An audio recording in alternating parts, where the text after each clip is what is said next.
First law of thermodynamics का numerical solve करने जा रहे हैं और ये लिखा है 3600 3600 joule heat enters a gas cylinder. Calculate delta E for the process. तो डेल्टा ई आपने निकालना है और आपको यहाँ पर 3 पार्ट दिए हुए न्यूमेरिकल में। पहले पार्ट में कह रहे हैं जी if volume is kept constant, अगर वॉल्यूम कांस्टेंट रखा जाए तो उस सूरत में डेल्टा ई निकाल दो। और आप जानते हैं जी जब वॉल्यूम कांस्टेंट रखा जाएगा तो इसका मतलब है कि वॉल्यूम में चेंज नहीं होगा, यानी चेंज इन वॉल्यूम यानी डेल्टा वी की वैल्यू क्या होगी, जीरो होगी। तो ये इन्फॉर्मेशन इस पहले पार्ट में दी हुई है। और आप जानते हैं जी कि जब वॉल्यूम तब्दील नहीं होगा तो वर्क भी नहीं होगा, यानी वर्क की वैल्यू भी जीरो होगी। खैर, पार्ट बी में आपसे कह रहे हैं जी if volume is not constant, और आप जानते हैं जी कि वॉल्यूम अगर कांस्टेंट नहीं होगा तो उसका मतलब है वर्क होगा। और आगे लिखा हुआ है जी and gas is allowed to expand, gas को एक्सपेंड होने दिया जाएगा। और आप जानते हैं जी कि जब एक्सपेंशन होगी तो वर्क कैसा होगा, पॉजिटिव होगा। And does work 5200 joule. तो वर्क की वैल्यू दी हुई है। पार्ट सी में कह रहे हैं जी if volume is not constant, volume constant नहीं है, इसका मतलब है जी वर्क होगा। और वर्क की वैल्यू यहाँ पे खुद आपको नेगेटिव में दी हुई है, और कितनी दी हुई है, -800 जूल। तो 3 पार्ट है इस न्यूमेरिकल के और तीनों पार्ट के अंदर कुछ इन्फॉर्मेशन दी हुई है जिसकी मदद से आपको डेल्टा ई निकालना है। और तीनों पार्ट के लिए क्यू की वैल्यू सेम रखी गई है, जो कितनी रखी गई है, 3600 जूल। देखते हैं ये न्यूमेरिकल कैसे होगा। ये सवाल आपके सामने एक बार फिर है। अब हम इसको डाटा बनाएंगे इसकी मदद से। तो सबसे पहले मैंने क्या लिखा जी, जो तीनों के लिए कॉमन है, 3600 जूल हीट जो कॉमन है, और लिखा हुआ है जी heat enters the gas cylinder. इसलिए मैंने क्यू की जो कन्वेंशन लगाई है वो कैसी लगाई है जी, पॉजिटिव लगाई है। डेल्टा ई मुझे निकालने जाना है। पार्ट ए के लिए मैंने डाटा बनाया और पार्ट ए में जो इन्फॉर्मेशन है वो है जी कि वॉल्यूम इज कैप्ट कांस्टेंट। और वॉल्यूम के कांस्टेंट होने का मतलब क्या है जी कि चेंज इन वॉल्यूम जीरो के बराबर होगा।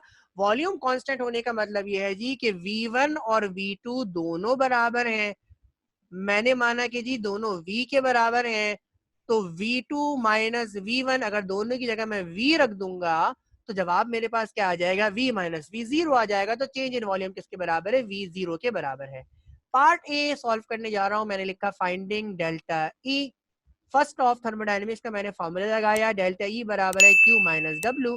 लेकिन क्योंकि मेरे पास W की इन्फॉर्मेशन नहीं है बल्कि मेरे पास डेल्टा V की इन्फॉर्मेशन है, तो मैं यहाँ पे W को प्रेशर वॉल्यूम की वर्क की फॉर्म में कन्वर्ट करके इस फॉर्मूले को मॉडिफाई करूंगा। तो मैंने लिखा लेकिन क्या जी, W किसके बराबर है, P डेल्टा V के बराबर है। और अब मैं W की जगह क्या लिखने जाऊंगा, P डेल्टा V लिखने जाऊंगा। तो ये फार्मूला मैंने ऊपर वाला फर्स्ट ऑफ थर्मोडायनेमिक्स का मॉडिफाई कर दिया और इसको प्रेशर वॉल्यूम वर्क की फॉर्म में लिख लिया। यानी डेल्टा ई किसके बराबर है, Q minus P delta V के बराबर है। अब मेरे पास Q की वैल्यू भी है, मेरे पास डेल्टा V की वैल्यू भी है, और P की वैल्यू की मुझे जरूरत ही नहीं है। देखिएगा कैसे।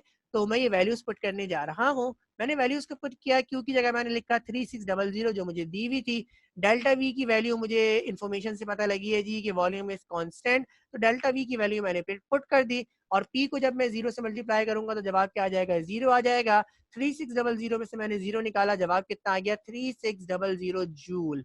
तो ये मैंने पहले पार्ट को सॉल्व कर लिया। और इस पार्ट से आपने क्या अंदाजा लगाया जी कि अगर वॉल्यूम कांस्टेंट हो तो इंटरनल एनर्जी में तब्दीली उतनी ही आएगी जितनी हीट सिस्टम को प्रोवाइड की जाएगी या जितनी सिस्टम से हीट रिलीज होगी। पार्ट टू को सॉल्व करने जा रहे हैं और पार्ट टू के अंदर भी हमें डेल्टा ई निकालना है।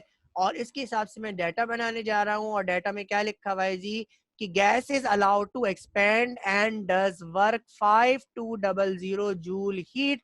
तो ये W कैसा है जी, ये W पॉजिटिव है। मैंने लिख दिया जी W की वैल्यू पॉजिटिव है और कितनी है, 5200 है। अब मेरे पास W की वैल्यू है और मेरे पास Q की वैल्यू पहले से दी हुई है। फर्स्ट ऑफ थर्मोडायनेमिक्स का मैंने फार्मूला इस्तेमाल किया, वैल्यू को मैंने पुट किया, Q की जगह Q की वैल्यू को लिखा, W की जगह W की वैल्यू को लिखा, ब्रैकेट को ओपन किया। 3600 में से 5200 मैंने माइनस करना है। जवाब आ गया 1600 जूल। और ये जवाब किसका आया है, माइनस का आया है। तो ये मेरा दूसरा पार्ट सॉल्व हो गया। इसी तरह मैं तीसरा पार्ट सॉल्व करने जा रहा हूँ और तीसरे पार्ट में मुझे चेंज इन इंटरनल एनर्जी यानी डेल्टा ई निकालनी है। डेटा बना रहा हूँ, लिखा हुआ है if volume is not constant and work of -800 joule is perform by the gas, perform by the gas लिखा हुआ है, लेकिन क्योंकि उसने मुझे वैल्यू दी हुई है माइनस, तो इस माइनस की वैल्यू को मुझे एक्सेप्ट करना है और एज इट इज मुझे लिखनी है। अपनी तरफ से मुझे अब कन्वेंशन लगाने की जरूरत नहीं है, उसने जो वैल्यू दे दी और उसके साथ जो कन्वेंशन दे दिया उसकी ज्यादा अहमियत है। तो मैंने क्या लिखा जी, डब्ल्यू की वैल्यू को लिखा -800 जूल।